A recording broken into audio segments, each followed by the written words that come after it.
வணக்கம் நண்பர்களே. நாம இன்னைக்கு இந்த வீடியோவில் என்ன ஒரு முக்கியமான தகவலை பற்றி பார்க்க போகிறோம் அப்படின்னு சொல்லிட்டு பார்த்தீங்கன்னா, வரலட்சுமி சரத்குமார் மற்றும் நிக்கலாய் சச்சிதேவ் அவங்களுக்கு இப்போ ரீசெண்டாக தான் மேரேஜ் ஆகி முடிஞ்சுது. அந்த விஷயத்தில் நிக்கலாயை ஏன் நீங்கள் சூஸ் பண்ணீங்க அப்படிங்கிற கேள்வியை எல்லாருமே வரலட்சுமியை பார்த்து கேட்குறாங்க. ஏன்னா நிக்கலாயோட இரண்டாவது மனைவி தான் வரலட்சுமி சரத்குமார்.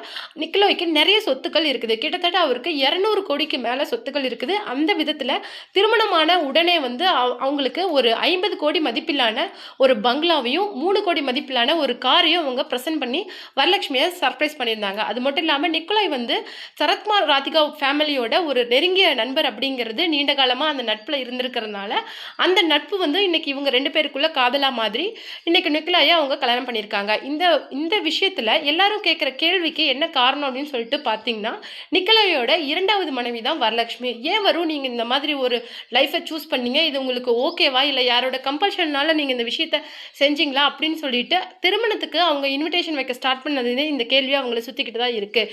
ஏன்னா நிக்கலாய்க்கு வரலட்சுமி இரண்டாவது மனைவி. ஏற்கனவே நிக்கலாய்க்கு திருமணமாகி விவாகரத்து ஆயிருச்சு. நிக்கலாயோட முதல் மனைவியோட பொண்ணு வந்து அவங்களுக்கும் வரலட்சுமிக்கும் ஒரு கொஞ்சம் ஏஜ் டிஃப்ரென்ஸ் தான் இருக்கும். நிக்கலாய் வந்து ஒரு பாடி பில்டரும் கூட. அவருக்கு வந்து அது ரொம்ப ஒரு பிடிச்ச விஷயமா, உடம்பை ஃபிட்டாக வச்சுக்கிறது அப்படிங்கிறது அவருக்கு ரொம்ப பிடிச்ச விஷயமா. எல்லாரும் ஃபிட்னஸாக இருக்கணும் அப்படிங்கிறது தான் அவருடைய ஃபேமிலியில் அவருடைய ரூல்ஸ் அப்படின்னு சொல்லியிருக்காங்க.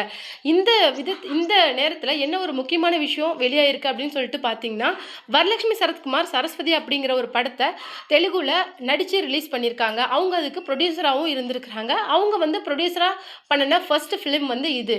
அது வந்து ரொம்ப சக்ஸஸ்ஃபுல்லாக இப்போ ஓடிட்டுருக்குது. அந்த செலிப்ரேஷன் அப்போ தான் ராதிகா சரத்குமார் வந்து என்ன சொல்லியிருக்காங்க அப்படின்னு சொல்லிட்டு பார்த்தீங்கன்னா, வருண், நான் உங்ககிட்ட ஆல்ரெடி சொன்னல, நீ கண்டிப்பாக வந்து தெலுங்கு சினிமாவுக்கு உன்னுடைய கான்சன்ட்ரேஷனை கொஞ்சம் கொடுக்கணும் அப்படின்னு சொல்லிட்டு நான் அப்போலேருந்தே உன்னை வார்ன் பண்ணிட்டு இருந்தேன். இப்போ பார்த்தியா, அது உனக்கு எவ்வளோ பெரிய ஒரு பல்கான ஒரு சர்ப்ரைஸை உனக்கு திருப்பி கொடுத்துருக்கு அப்படின்னு சொல்லிட்டு இன்னைக்கு நீ நடித்த படம் எவ்வளோ சக்ஸஸ்ஃபுல்லாக போயிட்டுருக்கு. உன்னை இங்கே கொண்டாடுறதுக்கு நிறைய மக்கள் இருக்கிறாங்க. நான் சொன்னது நீ அப்போவே கேட்டிருக்கணும் அப்படின்னு சொல்லிட்டு ரொம்ப ஒரு செல்லமாக வந்து ராதிகா சரத்குமார் மேடையில் சொல்லியிருந்தாங்க. அது என்ன அப்படின்னு சொல்லிட்டு பார்த்தீங்கன்னா, வேறு என்ன சொல்லியிருந்தாங்க அப்படின்னு சொல்லிட்டு பார்த்தீங்கன்னா, தெலுங்கு சினிமாவில் வந்து எனக்கு நிறைய சக்ஸஸ்ஃபுல்லான படங்கள் இருக்குது. அதனாலே எனக்கு தெலுங்கு இண்டஸ்ட்ரி மேலே ஒரு தனி கவனம் நான் எப்போவுமே கொடுத்துக்கிட்டே இருப்பேன். ஏன்னா அந்த இண்டஸ்ட்ரி வந்து அவ்வளோ வந்து நமக்கு கொடுக்கும். ஏதாவது நமக்கு அது சின்னதாக செஞ்சால் கூட அதனுடைய பலன் வந்து அதில் பெருசாக இருக்கும். அந்த ரசிகர்களும் அந்த மக்களும் நம்மளுக்கு பிடிச்சிட்டாலும் சரி, அவங்கள கொண்டாடுற விதம் இருக்குது இல்லை, கடவுள் மாதிரி பார்ப்பாங்க. அதனால தான் வந்து நான் உன்னை சொன்னேன், நீ தெலுங்கு சினிமாவில் இன்னும் கொஞ்சம் கான்சன்ட்ரேட் பண்ணியிருக்கணும் அப்படின்னு சொல்லிட்டு. இன்னைக்கு நடிகை ராதிகா சரத்குமார் பேசின இந்த விஷயம் தான் சோஷியல் மீடியாவில் ரொம்பவும் வைரலாக போயிட்டுருக்கு. ரசிகர்கள் ரொம்ப மோசமாக கமெண்ட் பண்ணி கொடுத்துட்டு வந்துட்டு இருக்காங்க. நீங்கள் இப்போ இந்த வயசில் நடித்து ரிலீஸ் ஆன தாய் கல்வி படம் கூட ரொம்ப சக்ஸஸ்ஃபுல்லாக போயிட்டுருக்கு. எந்த விதத்தில் உங்களை தமிழ் சினிமா ஆதரிக்காமல் போயிருந்தது? பிளாக் அண்ட் ஒயிட் காலத்திலேருந்து இன்னைக்கு சிம்ரன் படம் வரைக்குமே இன்னைக்கு வந்து தமிழ் சினிமா அவங்கள கொண்டாடிக்கிட்டு வராங்க. ஒரு நடிகையோ ஒரு நடிகரோ அவங்கள வந்து தமிழ் சினிமா பிடிச்சிருச்சு அப்படிங்கிற விதத்தில் அவங்கள சிஎம்மாக கூட ஆக்குவாங்க. அந்தளவுக்கு தமிழ் ரசிகர்களோட பாணியே தனி. நீங்கள் எப்படி தமிழ் சினிமாவையும் தெலுங்கு சினிமாவையும் கம்பேர் பண்ணி பார்க்கலாம்? இந்த ரசிகர்களை விட அந்த ரசிகர்கள் வந்து ரொம்ப கடவுள் மாதிரி பார்ப்பாங்க. அந்த இண்டஸ்ட்ரி உனக்கு நிறைய கொடுக்கும். அந்த மாதிரி நீங்கள் எப்படி சொல்லலாம்? தெலுங்கு சினிமா இன்னைக்கு வேறு கர்நாடகா அந்த மாதிரி வெளியூர்களில் இருந்து இன்னைக்கு வந்து தமிழ் சினிமாவில் சக்ஸஸ்ஃபுல்லாக எனக்கு இருக்கிறவங்க எத்தனை பேர்? ஏன் உங்களுக்கே வந்து உங்கள் அப்பா காலத்துலேருந்து உங்கள் காலம் வரைக்கும் எவ்வளோ விஷயம் தமிழ் சினிமா உங்களுக்கு கொடுத்துருக்கு. நீங்கள் எப்படி ஜஸ்ட் லைக் தட் தமிழ் சினிமாவை பற்றி இப்படி பேசலாம் அப்படின்னு சொல்லிட்டு ரசிகர்கள் நிறைய பேர் கமெண்ட்ஸை அள்ளி வீசிட்டு வராங்க. ஏன்னா இதுக்கு காரணம் என்னன்னா, இதே மாதிரி ஒரு விஷயத்தை தான் ஆல்ரெடி கார்த்திக்கும் பேசியிருப்பார். அதாவது 1000ல் ஒருவன் படத்தை வந்து நான் ரொம்பவும் உயிரை கொடுத்து உழைச்சி நடித்தேன். ஆனால் அந்த படத்தில் எனக்கு எந்த விதமான ஒரு இதுவும் கிடைக்கல. அதாவது அந்த படத்தை மக்கள் வந்து அப்ரிஷியேட் பண்ணலை. ஆனால் அதே படத்தை தெலுங்குல கொண்டாடி மகிழ்ந்தாங்க. என்னை வந்து அங்கே ஒரு பெரிய இதாக பார்த்தாங்க. எனக்கு அது ரொம்ப பிடிச்சிருந்தது அப்படின்னு வந்து சொல்லியிருந்தாரு. அந்த கொஷினுக்கு அவரை கேட்டதுக்கு அவங்க என்ன சொல்லியிருந்தாங்க பார்த்தீங்கன்னா, நான் வந்து அப்படி சொல்லலை. ஏன்னா நான் வந்து என்னுடைய 100% என்னுடைய 200% நான் அந்த ஃபிலிமுக்கு நான் உழைச்சி கொடுத்தேன். ஆனால் ஒரு குழந்தை ஒரு சின்ன விஷயத்த முதல்ல செஞ்சுட்டு வந்து அம்மா கிட்ட காட்டும் போது அம்மா அதை ஒரு பெரிய விஷயமா எடுத்துக்கலைன்னா அந்த குழந்தையோட மனசு வந்து எந்த அளவுக்கு வலிக்கும்.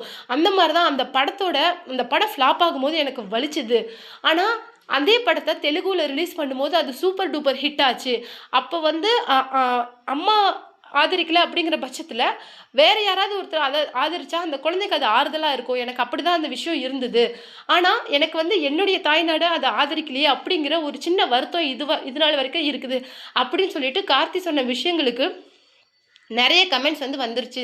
நீங்க எப்படி அப்படி சொல்லலாம்? நீங்க இந்த மாரி நீங்க சொல்லுவீங்கன்னு நாங்க எதிர்பார்க்கவே இல்ல. உங்களுடைய எத்தனையோ ஃப்ளாப் படத்த கூட நாங்க வெற்றி படங்களா மாத்தி குடுத்துருக்குறோம். இந்த நிலைமையில நீங்க வந்து 1000ல் ஒருவன் படம் வந்து மோஸ்ட்லி நெறைய ஆடியன்ஸ்க்கு அது ரீச் ஆகல அப்படிங்கிறது தான் ரொம்ப ஒரு முக்கியமான விஷயமே. ஏன்னா, அதன பத்தின பெருசா புரிதல் வந்து இல்லாத காலகட்டத்தில அந்த படம் ரிலீஸ் ஆச்சா? இல்ல ஏன் அது மக்கள் மத்தியில அவ்ளோ சென்றடையல அப்படிங்கிறது இன்னுமே ஒரு கேள்விக்குறியா தான் இருக்குது. அதுல வந்து ஜிவி பிரகாஷ் தான் பிஜிஎம் போட்டிருப்பாரு. அந்த பிஜிஎம் வந்து செம்ம ஃபர்ஸ்ட் கிளாஸா இருக்கும்.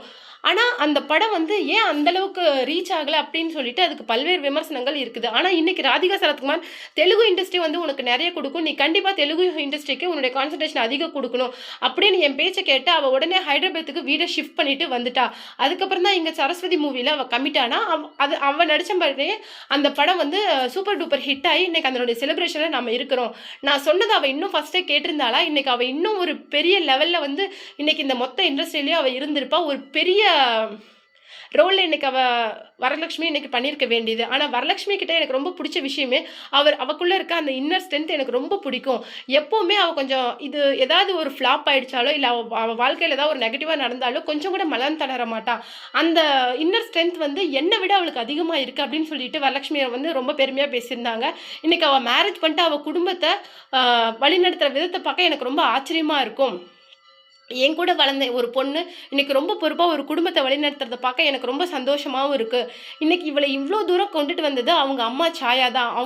அவங்கள பத்தி நான் சொல்லியே ஆகணும் அப்படின்னு சொல்லிட்டு ராதிகா சரத்குமார் சொல்லியிருந்தாங்க. அது மட்டும் இல்லாம அவங்க இந்த மாரி தெலுங்கு இண்டஸ்ட்ரியும், தமிழ் இண்டஸ்ட்ரியும் கம்பேர் பண்ணத கேட்டு ரசிகர் சொன்ன அந்த கமெண்ட்ஸுக்கு பதிலளிக்கிற மாரி ஒரு விஷயத்த சொல்லியிருந்தாங்க. அவங்க என்ன சொல்லியிருந்தாங்க அப்படின்னு சொல்லிட்டு பார்த்தீங்கன்னா, "நான் வந்து இண்டஸ்ட்ரிய கம்பேர் பண்ணி பேசல.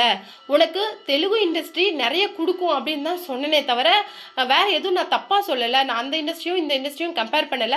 தமிழ் வந்து நமக்கு எதுவும் குடுக்காது. அந்த ரசிகர்கள் யாரையும் ஆதரிக்க மாட்டாங்க. அந்த மாரி நான் தப்பா எதுவும் சொல்லல. தயவு செய்து ஒரு விஷயத்த புரியாம பேசாதீங்க. புரியாத நீங்களா ஒரு முட்டாள்தனமா ஒரு முடிவ பண்ணிக்கிட்டு, அதன்படி எல்லாரையுமே செயல்பட வைக்கிறீங்க. அதுதான் எனக்கு ரொம்ப வருத்தமா இருக்குது. நான் சொன்ன விஷயத்த இன்னும் கொஞ்சம் உட்காந்து யோசிச்சு பாருங்க. அப்ப வந்து உங்களுக்கு உண்மை என்ன அப்படிங்கிறது புரியும். புரியாத முட்டாள்களுக்கு எவ்ளோ விளக்கி சொன்னாலும் அந்த விஷயத்த புரிய வைக்க முடியாது. புரிய வைக்க முயற்சி பண்றவங்க தான் முட்டாளாகி இருக்கணும்.